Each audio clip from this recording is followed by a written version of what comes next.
Hello and welcome to academy. मैं हूं शशांक लखेर और हमारा daily news analysis the Hindu के जो आर्टिकल है, द इंडियन एक्सप्रेस के जो आर्टिकल हैं, उनको जो है हम यहाँ पे डिस्कस करने वाले हैं। और सबसे पहले तो वीडियो को लाइक कर दो, इसके अलावा चैनल को सब्सक्राइब कर दो और कमेंट बॉक्स में कमेंट जरूर करना। जो क्वेश्चन दिया गया है उसको अटेम्प्ट जरूर करो। और देखो, मैं आपको एक चीज़ जो है बता दूं कि अब से जो है मैं यहाँ पे हिंदी और इंग्लिश दोनों में ही जो है आपको न्यूज़ बताऊंगा। मतलब मैं यहाँ पे ये सोच रहा हूँ कि इंग्लिश में तो मैं बताता ही हूँ, उसके साथ साथ हिंदी में जो है आपको वहाँ पे उसका ट्रांसलेशन जो है मैं आपको दूंगा, तो हिंदी वालों को भी जो है यहाँ पे काफ़ी चीज़ें जो है समझ में आ जाएंगी। और ये जो न्यूज़ एडिटोरियल है सभी एग्जाम्स के लिए जो है इंपॉर्टेंट है। बेसिकली जो सॉल्यूशंस हैं उन पे जो है हम यहाँ पे बात करते हैं। तो आज का जो एनालिसिस है वो बहुत ही ज़्यादा इंपॉर्टेंट है, क्योंकि बहुत सारे आर्टिकल जो है पब्लिश हुए हैं। इसके अलावा मैं आपको एक हिंदी का आर्टिकल दिखाता हूँ। पाकिस्तान का बाल बाल कर्जदार 10 महीने में लिया 13 अरब अमेरिकी डॉलर का अधिक ऋण। अब देखो हो क्या रहा है कि पाकिस्तान के ऊपर एक जो है यहाँ पे आर्टिकल जो है पब्लिश हुआ है, जिसको बेसिकली रेकलेस बोरोवर कहा जा रहा है पाकिस्तान को आज के समय। और अगर आप हिंदी में इसका मीनिंग देखोगे तो इसका मीनिंग होता है लापरवाह कर्जदार।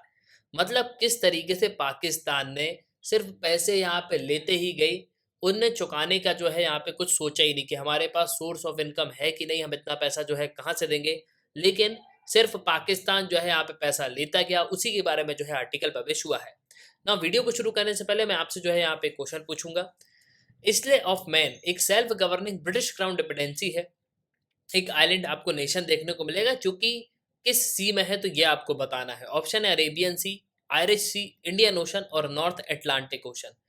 तो कमेंट बॉक्स में इस क्वेश्चन को जो है अटेम्प्ट करो और इसके आजू बाजू की कंट्रीज भी बताना कि ये मेनली इसकी लोकेशन एक्चुअली में है कहाँ पे। तो वीडियो के अंत में जो है मैं आपको इसका आंसर बता ही दूंगा ना। आगे बढ़ने से पहले अगर आप किसी भी एग्जाम की प्रिपरेशन कर रहे हो तो आप हमारे स्मार्ट कोर्सेज तो कर सकते हो। आपको सिंपली करना क्या होगा, आपको डाउनलोड करना होगा, फिर आपको साइन अप करना है। आप दो वीडियोस लेक्चर देख सकते हो जो डेमो लेक्चर होंगे। फिर आपको प्रोफाइल में जाना है, यहाँ पे प्लान को परचेज करना है और कोर्सेज को एंजॉय करना। और एक ही सब्सक्रिप्शन में आप सभी कोर्स अवेल कर पाओगे और आप यहाँ पे पीडीएफ भी डाउनलोड कर सकते हो। इसके अलावा mmacademy.in ये हमारी वेबसाइट है, आप वेबसाइट पे भी लॉगिन कर सकते हो। नाउ एडिटोरियल पेज अगर आप देखोगे तो काफी सारे आर्टिकल पब्लिश हुए हैं। Agnipath between the lines. Now यहाँ पे ऑथर ने इस चीज को कहा है कि अग्निपथ स्कीम के बारे में जो है पहले भारत सरकार को सोच लेना चाहिए था, उसके बाद इस स्कीम को जो है इम्प्लीमेंट करते। इससे नेशनल सिक्योरिटी पे जो है काफी ज्यादा इम्पैक्ट पड़ेगा। आप देखोगे तो भारत में आपको दो फ्रंट देखने को मिलेंगे। मेनली एक तरफ से जो है पाकिस्तान लगा हुआ है, एक तरफ से चाइना लगा हुआ है। और इस समय जिस तरीके की प्रेजेंट सिचुएशन है भारत में, उस समय क्या जरूरी था अग्निपथ स्कीम को लाना, ये रिक्रूटमेंट यहाँ पे करना। तो इसी चीज को जो है ऑथर ने यहाँ पे बताया, मतलब राइटर ने यहाँ पे बताया हुआ है कि India lakhs a national security doctrine, armed forces have remained outside ambit reform. So basically armed forces पे रिफॉर्म तो जरूरी थे, लेकिन इस समय क्या ये सही समय था जब भारत सरकार ने जो है रिफॉर्म को ले आया। इसके अलावा भारत सरकार को बहुत सारी चीज़ों के बारे में जो है पहले यहाँ पे सोचना चाहिए था। तो राइटर ने इस चीज़ को यहाँ पे बताया, तो इसको इन डिटेल हम डिस्कस करेंगे। इसके अलावा India buys more coal from Russia, urea from US, diversifying supply source is a good policy. तो बेसिकली यहाँ पे इस चीज़ को बताया गया है कि हम एक ही देश से यहाँ पे चीज़ें खरीदते रहेंगे तो उससे जो है हमको दिक्कत आ सकती है, क्योंकि वो देश अगर कॉन्फ्लिक्ट में आगे आने वाले समय में तो हमको जो है उससे काफ़ी प्रॉब्लम होगी। प्रेजेंटली अगर आप देखो तो दुनिया भर में आपको शॉर्टेज देखने को मिलेगी ऑयल की, इसके अलावा कोल की। ठीक है, तो मेनली भारत यूएसए से एक तरफ यूरिया परचेज कर रहा है कम प्राइस में, इसके अलावा दूसरी तरफ जो है हम कोल को यहाँ पे परचेज कर रहे हैं रशिया से, ये भी जो है हमको कम प्राइस में यहाँ पे मिल रहा है। तो डाइवर्सिफाइंग जो सप्लाई है, मतलब जो ये डाइवर्सिफाइंग जो सप्लाई सोर्स है, ये क्या अच्छी पॉलिसी है, तो इस चीज़ के बारे में यहाँ पे बताया गया है। नेक्स्ट है यहाँ पे अगर आप देखोगे तो नेक्स्ट द रेकलेस बोरोवर, ये पाकिस्तान की इकोनॉमी के बारे में यहाँ पे बताया गया कि पाकिस्तान में जो इकोनॉमिक क्राइसिस है, ठीक है, बेसिकली जो हाई इंटरेस्ट रेट चाइना का जो लोन है उसकी वजह से यहाँ पे हमको देखने को मिलता है। तो ये काफ़ी इंपॉर्टेंट आर्टिकल है। नेक्स्ट है फ्रांस में इलेक्शन है, आपको पता है, और जो मैक्रोन है उनकी पोजीशन जो है यहाँ पे आपको डामाडोल देखने को मिलेगी। तो ऑथर यहाँ पे ये कह रहे हैं कि क्या स्टेप्स जो है मैक्रोन को यहाँ पे लेने चाहिए जिससे जो इनस्टेबिलिटी है वो यहाँ पे ना आए फ्रांस में। क्योंकि फ्रांस प्रेजेंटली अगर आप देखो तो रशिया यूक्रेन में एक बहुत ही इंपॉर्टेंट रोल प्ले कर रहा है काफ़ी हद तक। जो मिनल मैक्रोन है उन्होंने इसी चीज़ पे यहाँ पे फोकस किया, इसी चीज़ पे यहाँ पे कोशिश करी कि किसी भी तरीके से इस वॉर को जो है हम यहाँ पे रोक पाएँ। तो शुरू करते हैं हम जो है सबसे पहले यहाँ पे दूसरे जो आर्टिकल्स हैं उनको देख लो। बैनिंग सिंगल यूज प्लास्टिक, इस पे ऑलरेडी जो है मैंने एक डिटेल वीडियो बना है, लेकिन फिर भी जो है मैं आपको यहाँ पे बता देता हूँ कि सिंगल यूज प्लास्टिक होता क्या है। तो बेसिकली सिंगल यूज प्लास्टिक वो होते हैं जिनको जो है हम एक बार यहाँ पे यूज कर लें, उसके बाद जो है उनको जो है डिस्कार्ड कर दिया जाता है, मतलब दोबारा जो है वो यहाँ पे कोई भी यूज यहाँ पे नहीं हो सकता उनका। ठीक है, तो बेसिकली जैसे बॉटल है, शैम्पू की बॉटल, डिटर्जेंट की bottle, cosmetics, polythene bags, face mask, coffee cups, इसके अलावा जो ट्रैश बैग है, फूड पैकेजिंग है, इन सब के बारे में जो है यहाँ पे बताया गया कि ये जो है सिंगल यूज़ प्लास्टिक हैं। 2021 में एक रिपोर्ट पब्लिश की गई ऑस्ट्रेलियन जो फिलैंथ्रोपिक ऑर्गेनाइजेशन है मिंडेरेनो फाउंडेशन। तो ये ध्यान रखना कि मिंडेरो जो फाउंडेशन है ये कहाँ का है, तो ये ऑस्ट्रेलियन बेस्ड जो है फाउंडेशन है।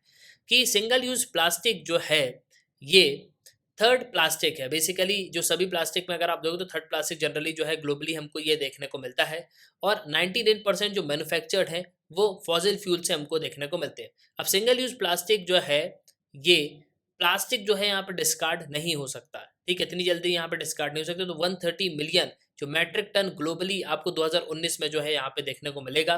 तो इतना जो मैट्रिक टन है उसको जो है यहाँ पे जलाया गया है, इसको लैंडफिल्स भी किया गया और डिस्कार्ड भी यहाँ पे किया गया एनवायरनमेंट में, जिसकी वजह से एनवायरनमेंट पे जो है काफ़ी इफेक्ट जो है यहाँ पे पड़ेगा। और इसका इफेक्ट ये होगा कि आने वाले समय में सिंगल यूज प्लास्टिक से 5 से 10% जो ग्रीन हाउस एमिशन है वो हमको देखने को मिलेगा 2050 तक। तो मतलब जितना भी ग्रीन हाउस में यहाँ पे एमिशन हो रहा है ग्रीन हाउस गैस का, सो बेसिकली करीब 5 से 10% ये जो है आपको 2050 तक देखने को मिलेगा। ये सिर्फ किससे हो रहा है? सिंगल यूज प्लास्टिक से ये यहाँ पे होगा। तो इसी चीज़ को जो है ऑथर ने यहाँ पे बताया, मतलब राइटर ने यहाँ पे बताया हुआ है।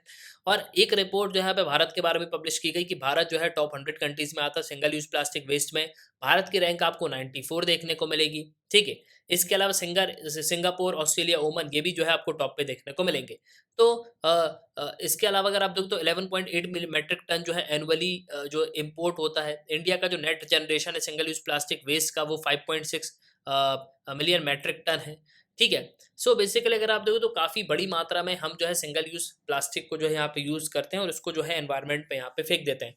अब अगर आप देखो तो ये आइटम जो है बैन क्यों किए जा रहे हैं, तो बेसिकली जो सेंट्रल पोल्यूशन कंट्रोल बोर्ड है उसने ये अनाउंस कर दिया कि हम जो ईयरबड्स हैं, बैलून्स स्टिक्स हैं, ठीक है, कैंडी है, आइसक्रीम स्टिक्स हैं, कटली आइटम्स है, कटलरी जो आइटम है बेसिकली जो प्लेट्स हैं, कप्स हैं, ग्लासेस हैं, फॉक्स हैं, स्पून्स हैं, नाइफ्स हैं, ट्रेज हैं, इन सबको जो है यहाँ पे बैन किया जा रहा है। पीवीसी बैनर्स जो है यहाँ पे लिए जा रहे हैं जो कि 100 माइक्रोन से कम है, ठीक है, उनको जो है यहाँ पे क्या किया जा रहा है, बेसिकली इनको जो है यहाँ पे बैन किया जा रहा है। तो मिनिस्ट्री ने क्लियरली यहाँ पे ये कह दिया है कि जो 75 माइक्रोन से कम के यहाँ पे बैग हैं उनको जो है यहाँ पे बैन किया जा रहा है, ठीक है। तो इसी चीज़ को यहाँ पे बताया गया है। अब ये आइटम को जो है भारत सरकार यहाँ पे बैन क्यों करेगी, तो सिंगल यूज प्लास्टिक जो है ये बेसिकली बैन इसलिए किया जा रहा है क्योंकि इनको कलेक्ट करने में डिफ़िकल्टी होती है, रिसाइकल करने में जो यहाँ पे डिफ़िकल्टी होती है, इतनी जल्दी जो है ये डिके यहाँ पे होते नहीं हैं, ठीक है। तो इसी चीज़ को जो है यहाँ पे बताया गया है। इसके अलावा अगर आप देखोगे तो किस तरीके से जो है यहाँ पे इसको बैन किया जाएगा, किस तरीके से ये जो पूरी प्रोसेस है वो हमको देखने को मिलेगी। तो जो सेंट्रल पोल्यूशन कंट्रोल बोर्ड है उसने यहाँ पे ये कहा है कि सेंट्रल और स्टेट पॉल्यूशन जो कंट्रोल बोर्ड है, यहाँ पे रिपोर्ट जो है पब्लिश की गई उसमें इस चीज़ को यहाँ पे कहा गया कि डायरेक्शन जो है यहाँ पे दिया जाएगा।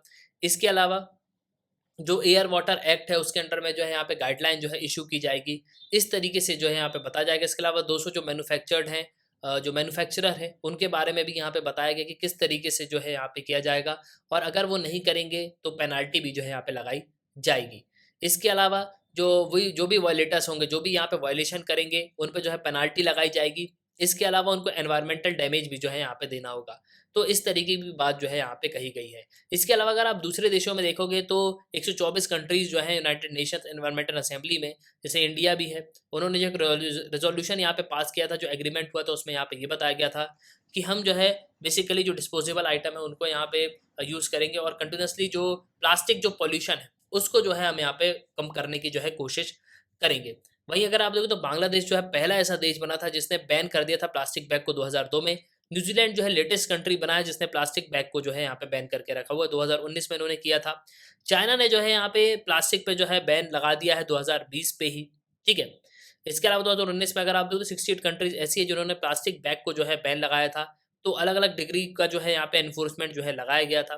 इसके अलावा यूएस में भी 8 स्टेट आपको ऐसे देखने को मिलेंगे जिन्होंने सिंगल यूज़ प्लास्टिक को जो है यहाँ पे बैन करके रखा हुआ है। तो आज के समय दुनिया भर के जो देश हैं वो सिंगल यूज़ प्लास्टिक को यहाँ पे बैन कर रहे हैं, मतलब प्लास्टिक पे जो निर्भरता है उसको यहाँ पे जो है कम किया जा रहा है। अब इसका सिंपली रीज़न ये है कि ये डिके जो है बहुत समय बाद होता है, मतलब अगर आप एक बॉटल को फेंक भी दोगे तो वो पड़ी रहेगी, काफ़ी समय बाद जो है यहाँ पे वो डिके होगी। तो बेसिकली इसी चीज़ को जो है यहाँ पे बताया जा रहा है और इसी वजह से जो सिंगल यूज प्लास्टिक है उसको जो है बैन करने की बात करी जा रही है। नाउ नेक्स्ट है how bird hits happen. Now हो क्या रहा है आज के समय, जो फ्लाइट्स हैं उनमें जो बर्ड्स यहाँ पे मतलब फिन्स में यहाँ पे फंस जाती हैं, ठीक है जी, आप देख सकते हो यहाँ पे फिन्स में जो है बर्ड यहाँ पे फंस जाती हैं। तो उसकी वजह से क्या होता है कि जो प्लेन है वो यहाँ पे उसको क्रैश होने की स्थिति में जाता है, उस पर आग जो है लग जाती है, उसका इंजन जो है आग पकड़ लेता है। तो इसी चीज़ को यहाँ पे कहा जा रहा है। अब हुआ क्या, रिसेंटली एक इंसिडेंट जो है देखा गया। सो संडे को एक एयरक्राफ्ट जो है यहाँ पे आ रहा था और एक इंडिगो की फ़्लाइट थी A320, वन एयरक्राफ्ट था ये, गुवाहाटी से दिल्ली आ रहा था और यहाँ पे जो है इसको डैमेज हो गया, ठीक है ना। एक बर्ड ने जो है इसको हिट कर दिया 1600 फीट की हाइट पे और पायलट को जो है यहाँ पे वापस गुवाहाटी जो है रिटर्न यहाँ पे आना पड़ा। अब देखो एक बर्ड की वजह से हो ये रहा है कि हज़ारों पैसेंजर जो होते हैं उनकी जान जो है यहाँ पे खतरे पे आ जाती है, ठीक है। इसके अलावा अगर आप देखो तो स्पाइस जेट की जो फ्लाइट है पटना से दिल्ली आ रही थी, तो पायलट को जो है यहाँ पे इसी तरीके का इंसिडेंट जो है यहाँ पे हुआ। बर्ड जो है यहाँ पे स्ट्राइक कर दी टेक ऑफ के समय, ठीक है। और प्रेजेंटली अगर आप दोगे तो ये काफ़ी ह्यूज प्रॉब्लमेटिक सिचुएशन जो है आपको यहाँ पे देखने को मिलेगी। अब होता क्या है कि यहाँ पे जो है जैसे ही यहाँ पे इंजन आग पकड़ लेता है तो तुरंत जो है यहाँ पे जो एयर ट्रैफिक कंट्रोल सेंटर है उसको यहाँ पे बताया जाता है, तो वो जो है यहाँ पे बताता है कि आप जो है यहाँ पे लैंडिंग करो। कोई भी जो भी पास में एयरपोर्ट होता है तो वहाँ जो इसकी लैंडिंग करा दी जाती है, ठीक है। अब बर्ड स्ट्राइक जो है आज के समय एक बहुत बड़ा कंसर्न है। ये मोस्ट कॉमन थ्रेट आपको एयरक्राफ्ट में देखने को मिलेगा, एयरक्राफ्ट की सेफ्टी को लेके, और मेनली ये टेक ऑफ और लैंडिंग के समय जो है यहाँ पे होता है। और डज़न ऑफ बर्ड जो है ये स्ट्राइक कर जाती हैं और ये सबसे ज़्यादा डेंजरस भी है। एयरक्राफ्ट से यहाँ पे कोलाइड कर जाती हैं, एयरफ्रेम में यहाँ पे कोलाइड कर जाती हैं। इससे क्या होता है, पायलट जो है यहाँ पे पूरी तरीके से जो है डिस्ट्रैक्ट हो जाता है। ये आप डाटा भी देख सकते हो यहाँ पे कि 2016, 17, 18, 19, 2020, 21 में क्या हुआ है, तो यहाँ पे बढ़ता ही हुआ डाटा आपको नजर आएगा, ठीक है। तो वाइल्ड लाइफ स्ट्राइक अगर आप देखोगे तो 1453 जो वाइल्ड लाइफ स्ट्राइक है वो अभी 2021 में हमको देखने को मिल रही हैं ना। अब कॉज क्या है बर्ड स्ट्राइक का वो भी हम देख लेते हैं। तो सिंपल टर्म्स में अगर आप दोगे तो बर्ड जो है आपको एयरफील्ड के पास आपको देखने को मिलेंगी, ठीक है।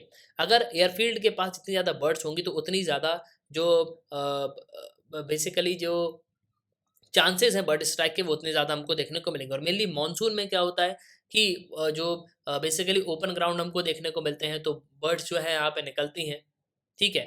और इसकी वजह से जो है जो प्रेजेंस ऑफ बर्ड्स हैं वो जो है हमको इंक्रीज देखने को मिलता है, ठीक है।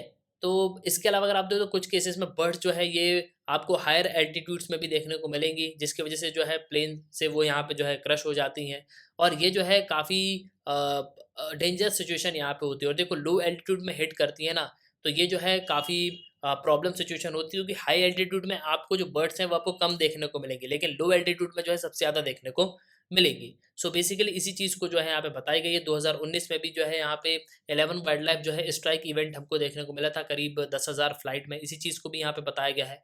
और मिनिस्ट्री ऑफ सिविल एविएशन जो है उन्होंने यहाँ पे इस चीज़ को मेंशन किया है कि स्टेट जो सेफ्टी प्रायोरिटी है वो जो है सबसे पहले है। तो बेसिकली सेफ्टी पे जो है बिल्कुल हमको यहाँ पे वर्क करना चाहिए और इसके जो है यहाँ पे जो और ऑप्शंस हैं उन पे जो है यहाँ पे फिगर आउट किया जा रहा है। तो नेक्स्ट अगर हम बात करें तो आज के समय वर्ल्ड रेफ्यूजी डे जो है सेलिब्रेट किया जाता है 20 जून को, मतलब कल जो है यहाँ पे सेलिब्रेट किया गया यूनाइटेड नेशंस ने, और इसको जो है बेसिकली डेजिग्नेटेड किया जाता है honour of refugee around the world. तो इसको यूनाइटेड नेशंस ने जो है यहाँ पे डिक्लेयर किया हुआ है। तो कन्वेंशन जो है यहाँ पे साइन हुआ था 1951 में, ठीक है, रेफ्यूजी कन्वेंशन, जिनेवा कन्वेंशन 28 जुलाई 1951 को। उसके बाद जो है यहाँ पे ये डिसाइड किया गया कि जो वर्ल्ड रेफ्यूजी डे है उसको जो है हम यहाँ पे सेलिब्रेट करेंगे ना। अगर हम आगे बढ़ते हैं एडिटोरियल पेज पे तो सबसे पहले जो है आपको यहाँ पे द व्हाट वर्क्स बेस्ट, तो ये हमको देखने को मिलता है। तो India buys more coal from Russia, urea from US, diversifying supply source of is good policy.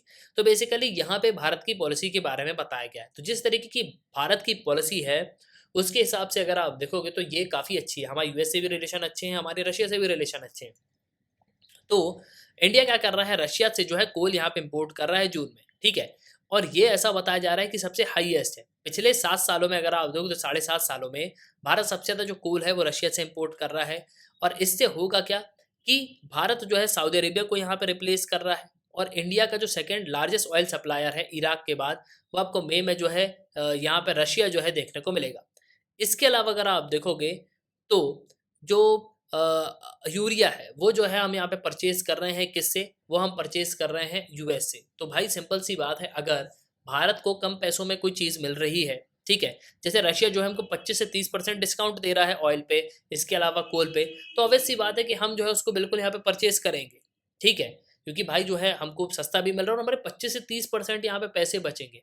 अब देखो, ये कोई छोटी मोटी डील तो होगी नहीं, हजारों करोड़ की यहाँ पे डील होगी, ठीक है, हम बहुत बड़ी मात्रा में जो है यहाँ पे ऑयल और कोल को जो यहाँ पे परचेज करेंगे, तो 25 से 30% जो है बहुत ही ज़्यादा यहाँ पे होता है। तो इससे जो है इंडिया का काफ़ी सारा पैसा जो है यहाँ पे बचेगा। वहीं अगर आप यूएस को देखोगे तो यूएस जो है हमको क्या कर रहा है कि बहुत ही सस्ते में जो है यहाँ पे यूरिया प्रोवाइड कर रहा है, ठीक है, तो उससे जो है हमारी जो रिलेशन है वो तो स्ट्रांग हो गई, इसके अलावा हमारे पैसे भी जो है यहाँ पे बचेंगे। वो जो पैसा है हम दूसरी तरफ जो है यहाँ पे और भी चीज़ों पे लगा सकते हैं, तो इसी चीज़ को जो है यहाँ पे बताया गया है। इसके अलावा अगर आप देखोगे तो रशिया से जिस तरीके से हमारा जो है ट्रेड बढ़ रहा है, तो हमारे जो लिंक्स हैं वो और अच्छे यहाँ पे होंगे, ठीक है। इसके अलावा यूएस से भी अगर आप दोगे तो इंडिया के रिलेशन जो है काफ़ी अच्छे आपको देखने को मिलेंगे। तो इसी चीज़ को जो है यहाँ पे बताया जा रहा है, और प्रेजेंटली अगर आप दोगे तो रशिया जो है इमर्ज हो रहा है एज अ नंबर 1 जो क्रूड ऑयल का सप्लायर है, उस तरीके से आपको देखने को मिलेगा। और देखो सिंपली अगर आप एक चीज़ मैं आपको बता दूं कि इंटरनेशनल रिलेशन में कोई किसी का दोस्त नहीं होता, कोई किसी का दुश्मन नहीं होता। सिंपली जब जैसी ज़रूरत पड़ती है तो लोग जो है, तो देश जो है यहाँ पे एक दूसरे से यहाँ पे अपने रिलेशन जो है बनाते हैं और ट्रेड जो है यहाँ पे करते हैं, ठीक है। सो बेसिकली जो है मेनली यहाँ पे इसी चीज़ को बताया जा रहा है कि हमारी पॉलिसी जो है वो बहुत अच्छी और डाइवर्सिफाइंग पॉलिसी है, लेकिन भारत को और भी जो है ऑप्शन यहाँ पे रखने चाहिए। कल को मान लो जैसे रशिया आज वॉर पे है, कल को जो है वो ये कह दे कि हम जो है आपको एडिक्वेट ऑयल की सप्लाई नहीं दे पाएंगे, तो उसके बाद इंडिया के पास जो है यहाँ पे 2-3 ऑप्शन जो है बिल्कुल यहाँ पे होने चाहिए। तो इसी चीज़ को जो है यहाँ पे बताया गया।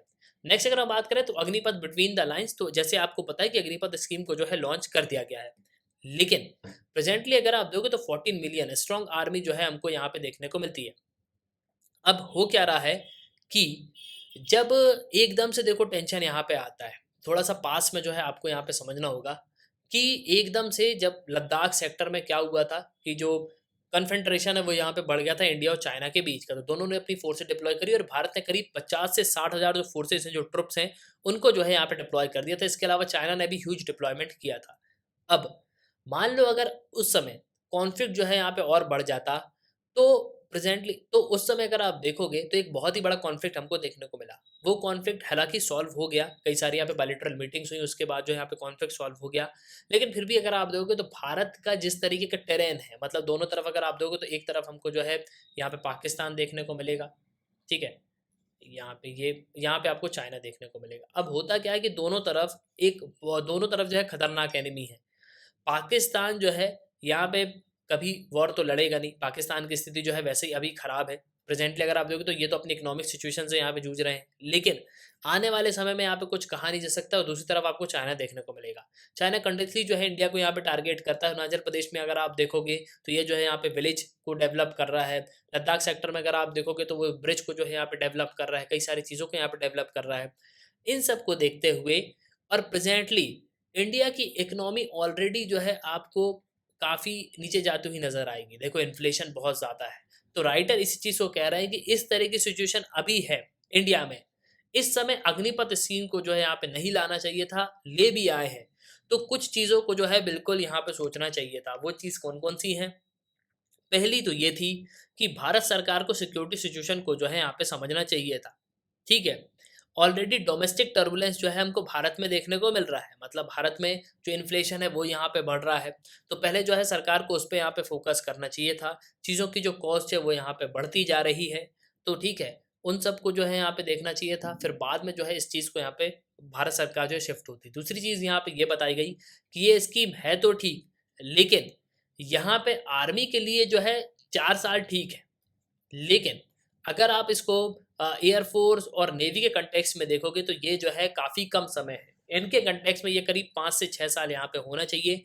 उसका रीज़न बेसिकली ये है कि नेवी और एयरफोर्स में अगर आप देखो तो कई सारी टेक्नोलॉजी आपको देखने को मिलेगी। आर्मी में तो ये है कि आपको जो है यहाँ पे ग्राउंड पे रहना है, लेकिन नेवी में अगर आप दोगे तो आपको कभी शिप में रहना है, आपको सबमरीन्स में रहना है। एयरफोर्स में अगर आप देखोगे तो आपको एयरफोर्स ग्राउंड में रहना है, वहाँ आपको चीज़ें सीखनी है, वहाँ पे चीज़ें आपको समझनी है, प्रॉपर स्किल्स जो है यहाँ पे आपको आनी चाहिए। तो बेसिकली जो राइटर है वो इसी चीज़ को यहाँ पे कह रहे हैं कि भारत सरकार ने जो जल्दबाजी यहाँ पे करी है, उसका जो भुगतान है वो काफ़ी महँगा जो है पड़ सकता है। तो भारत सरकार को एक बार जो है यहाँ पे सोचना चाहिए और इस स्कीम में कई सारे रिफ़ॉर्म की जो है यहाँ पे ज़रूरत है। तो इसी चीज़ को जो है राइटर ने यहाँ पे बताया हुआ है। नाउ नेक्स्ट अगर हम बात करें तो अ जॉल्ट इन पेरिस, तो फ्रांस में जो है इलेक्शन रिजल्ट आपको पता ही है। तो मैक्रोन जो है यहाँ पे काफ़ी मतलब द्वंद सिचुएशन में जो है यहाँ पे फंसे हुए हैं, ठीक है। तो अब यहाँ पे ये कहा जा रहा है कि इनको जो है एक अलायंस बिल्कुल यहाँ पे बनाना चाहिए जिससे जो इनस्टेबिलिटी है उससे ये बच पाए। अब देखो 2 मंथ हुए हैं, एमनुअल मैक्रोन जो है फर्स्ट जो फ्रेंच प्रेसिडेंट जो है यहाँ पे बन गए, ठीक है। अब पहले यहाँ पे जैकस चर्चाक से 2002 में उन्होंने जो है एक हिस्टोरिकल पॉलिटिकल जो सेटबैक है वो यहाँ पे देखा हुआ है। अब इनके पॉलिटिकल अलायंस में अगर आप देखोगे तो इन्होंने कई सारे जो है पॉलिटिकल अलायंस करे, उसके बाद जो है इनकी काफ़ी अच्छी पोजीशन रही है। लेकिन जो फर्स्ट प्रेसिडेंट रहे 1998 में, उन्होंने जो है अपनी लेजिस्लेचर में मेजोरिटी को जो है यहाँ पे लूज़ कर दिया था, ठीक है। अब हो क्या रहा है प्रेजेंटली, जो राइट विंग है, जो फार राइट और लेफ्ट विंग है, उनके बीच में जो नेशनल असेंबली में जो है आपको प्रॉब्लम देखने को मिलेगी। अब हो क्या रहा है कि जो दूसरे यहाँ पे है ना, जो अपोजिशन है उनके पास यहाँ पे मेजोरिटी है, लेकिन जो एमनुअल मैक्रोन है वो अपनी मेजोरिटी को जो है लूज करते जा रहे हैं। अब उनको अपनी सरकार बचाने के लिए अपनी जो अपनी कुर्सी है उसको बचाने के लिए इनको जो है मेनली यहाँ के लिए जो अलायंस है उसको जो है फॉर्म कर लेना चाहिए जिससे इनकी सरकार जो है यहाँ पे बच पाए, ठीक है। और रशिया यूक्रेन वॉर पे अगर आप देखोगे तो एक बहुत ही इंपॉर्टेंट लीडर जो है इमर्ज हुआ है, कौन? एमनुअल मैक्रोन। एमनुअल मैक्रोन ने यहाँ पे काफ़ी सारी कोशिश करी कि हम जो है यहाँ पे रशिया यूक्रेन वॉर को मैं जो है सॉल्व कराऊंगा, मैं जो है रशिया से यहाँ पे बात करूंगा, मैं जो है यूक्रेन से यहाँ पे बात करूंगा। और देखो ये काफ़ी समय पहले की बात, क्योंकि उस समय जो है फ्रांस में इलेक्शन भी थे, तो उन्होंने हो सकता है कि इस वजह से यहाँ पे किया हो कि हम जो है लाइमलाइट पे आ जाए, जिससे जो है इनको यहाँ पे वापस जो है प्रेसिडेंट बना दिया जाए। तो बेसिकली इसी चीज़ को जो यहाँ पे कहा जा रहा है कि आज के समय जो इमरान मैक्रोन है उनको जो है अपनी कुर्सी पे यहाँ पे फोकस करना चाहिए, मतलब उनको जो है सबसे ज़्यादा फोकस करने की ज़रूरत है। जो अलायंस है उस पे इनको जो है यहाँ पे अलायंस फॉर्म कर लेना चाहिए जिससे जो सीट्स हैं वो यहाँ पे इनको मिल पाएँ। प्रेजेंटली अगर आप देखोगे तो नेशनल असेंबली में करीब 298 जो है सीट चाहिए हैं फ्रांस इलेक्शन में, लेकिन इनके पास जो है वो काफ़ी कम सीट जो है यहाँ पे देखने को मिलेगी। वहीं जो लेपेन है उनके पास जो है मेजोरिटी ठीक ठाक है। सो बेसिकली अगर आप देखोगे तो अगर इनको एक स्टेबल मतलब स्टेबल कंट्री चाहिए, मतलब एक स्टेबिलिटी यहाँ पे बनी रहे, तो उसके लिए इनको जो है अलायंस बिल्कुल यहाँ पे फॉर्म कर लेना चाहिए। ना रेकलेस बॉलोवर की यहाँ पे बात कर लेते तो पाकिस्तान को जो है यहाँ पे रेकलेस बॉलोवर कहा जा रहा है, ठीक है। मेनली इसलिए यहाँ पे कहा जा रहा है कि इन्होंने बिना सोचे समझे बिल्कुल जो है यहाँ पे इन्होंने कर्जा लेते गए ये चाइना से, और इसकी वजह से आज के समय पाकिस्तान की स्थिति जो है बहुत ज़्यादा खराब होती जा रही है। पाकिस्तान इकोनॉमिक क्राइसिस जो है ये इस वजह से आया है क्योंकि चाइना का जो लोन है उसका बहुत ही हाई इंटरेस्ट रेट आपको देखने को मिलेगा। तो इस आर्टिकल को हम जो है डिस्कस करेंगे। तो बेसिकली पाकिस्तान का जो लेटेस्ट इकोनॉमिक सर्वे 2021-22 में आया, उसने यहाँ पे ये बताया है कि भैया जो डेप्ट चाइना से इन्होंने लिया हुआ है ये बहुत ही ज़्यादा डीपली कंसर्न है। करेंटली डेप्ट जो है 87.7 बिलियन डॉलर का है। यहाँ पे आप देख सकते हो 87.7 बिलियन डॉलर का है, और इसकी वजह से जो इकोनॉमिक क्राइसिस है प्रेजेंटली हमको जो है देखने को मिल रहा है पाकिस्तान में, ठीक है। कंट्री जो है रिस्क पे खड़ी हुई है। इनके बजटरी एलोकेशन में 11% जो है बढ़ोतरी हमको देखने को मिली है। और देखो एजुकेशन में, हाउसिंग, हेल्थ, इन सब में अगर आप देखोगे तो बजट जो है स्लेश्ड हो चुका है। अब प्रेजेंटली अगर आप देखोगे तो पाकिस्तान की स्थिति जो है बहुत ज़्यादा खराब है, और इन सब का रीज़न यहाँ पे ये बताया जा रहा है कि ये सब जो है चाइना की वजह से हुआ है। चाइना जिस तरीके से यहाँ पे लोन दिए हैं उसकी वजह से चाइना जो है अपना सिर्फ मतलब यहाँ पे देख रहा है, उसने पाकिस्तान के बारे में बिल्कुल भी नहीं सोचा। पाकिस्तान को वो यहाँ पे लोन देते गए और इंटरेस्ट रेट जो है बहुत ज़्यादा हाई जो है लगाते गए। अब चाइना और पाकिस्तान का जो बायलैटरल आप क्रेडिटर देखोगे तो आपको काफ़ी ज़्यादा देखने को मिलेगा। मतलब चाइना जो है पाकिस्तान को बहुत ही बड़े अमाउंट में पैसा जो है प्रोवाइड करता है। इन्होंने 14.5 बिलियन जो है यहाँ पे दिलवाए आउटस्टैंडिंग लोन जो है एशियन डेवलपमेंट बैंक से, ठीक है। इसके अलावा वर्ल्ड बैंक से भी जो है इनको 18.1 बिलियन डॉलर का लोन जो है यहाँ पे दिलवाया है। तो बेसिकली चाइना ने जो है पूरा पाकिस्तान को जो है तहस-नहस कर दिया है। सिंपली जो है ऑथर इसी चीज़ को यहाँ पे कह रहे हैं, मतलब राइटर जो इसी चीज़ को यहाँ पे कह रहे हैं। अब जो पाकिस्तान की स्थिति बनी हुई है, उसको सिर्फ और सिर्फ चाइना जो है यहाँ पे सॉल्व कर सकता है। देखो, चाइना जो है अगर पाकिस्तान की यहाँ पे मदद करेगा तो और भी देश जो है यहाँ पे शायद मदद कर दें, लेकिन चाइना ने क्लियरली यहाँ पे इस चीज़ को कह दिया कि मैं जो है आपकी कोई भी यहाँ पे मदद नहीं करूंगा।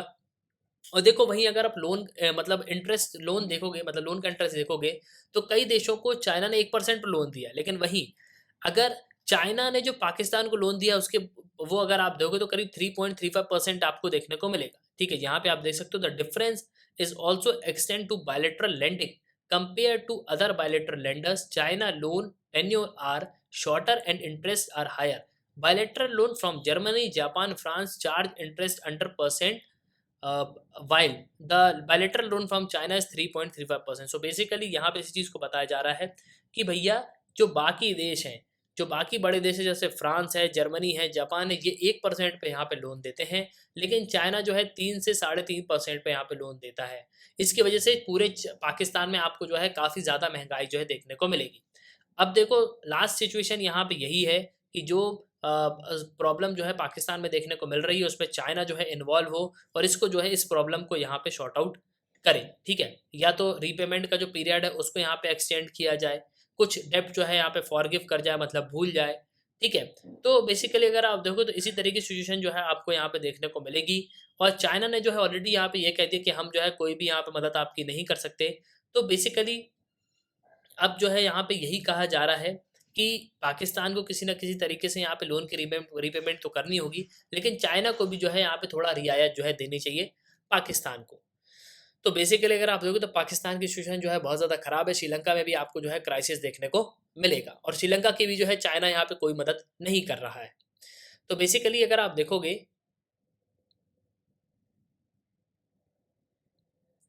और हिंदी में भी मैं आपको बता देता हूं, तो ये आप देख सकते हो रिपोर्ट में बताया गया कि मौजूदा वित्त वर्ष में स्थिति और भी खराब होने वाली है। कर्ज में डूबे पाकिस्तान के वित्तीय हालत संभालने के आसार नहीं है। देश में करीब 64% जो आबादी है, मतलब 34% जो पॉपुलेशन है, वो प्रतिदिन $3.2 जो है कमा रही है, मतलब करीब 240 रुपये कमा रही है। ठीक है, अब 240 रुपये पर डे वो यहाँ पे कमा रही है, तो वो किस तरीके से यहाँ पे जो है बेसिकली सर्वाइव कर पाएंगी। और जो वर्ल्ड बैंक है उसने क्लियरली यहाँ पे कहा है कि पाकिस्तान पे जो है आने वाले समय में और भी भयंकर जो है प्रॉब्लम यहाँ पे सिचुएशन प्रॉब्लम जो है फेस करनी पड़ेगी। और जो यहाँ के फाइनेंस मिनिस्टर हैं मिफ्ता इस्माइल, बेतहाशा बढ़ती महंगाई पर काबू करने की जो है भीषण चुनौती का सामना कर रहे हैं। तो बेसिकली वो यहाँ पे ये कह रहे हैं कि हम जो है कोशिश यहाँ पे कर रहे हैं कि किसी भी तरीके से जो इकोनॉमी है उसको जो है हम यहाँ पे कंट्रोल कर पाएँ, मतलब स्टेबल जो है यहाँ पे कर पाएँ। और देखो अभी ये सिचुएशन है, आने वाले समय में पाकिस्तान की सिचुएशन जो है आपको और ही ज़्यादा खराब जो है देखने को मिलेगी। नेक्स्ट अगर हम बात करें तो इंटरनेशनल योगा डे 2022, तो आज 21 जून है और आज जो है आपको योगा इवेंट जो है मैसूरू में देखने को मिलेगा। तो प्राइम मिनिस्टर मोदी जो है यहाँ पे योगा इवेंट में आपको मैसूरू पे देखने को मिलेंगे बेसिकली। और इस बार का थीम क्या है, तो थीम ध्यान रखना, yoga for humanity, yoga for humanity. ठीक है, तो ये जो है इस बार का थीम रहा है, ये आप देख सकते हो, योगा फॉर ह्यूमैनिटी। और नेक्स्ट अगर हम बात करें तो आर्म फोर्सेस के चीफ हैं, उन्होंने प्राइम मिनिस्टर नरेंद्र मोदी को जो है यहाँ पे ब्रीफ किया है बेसिकली। और यहाँ पे ये कहा है कि आर्मी ने जो है रिक्रूटमेंट नोटिफिकेशन इशू कर दिया है।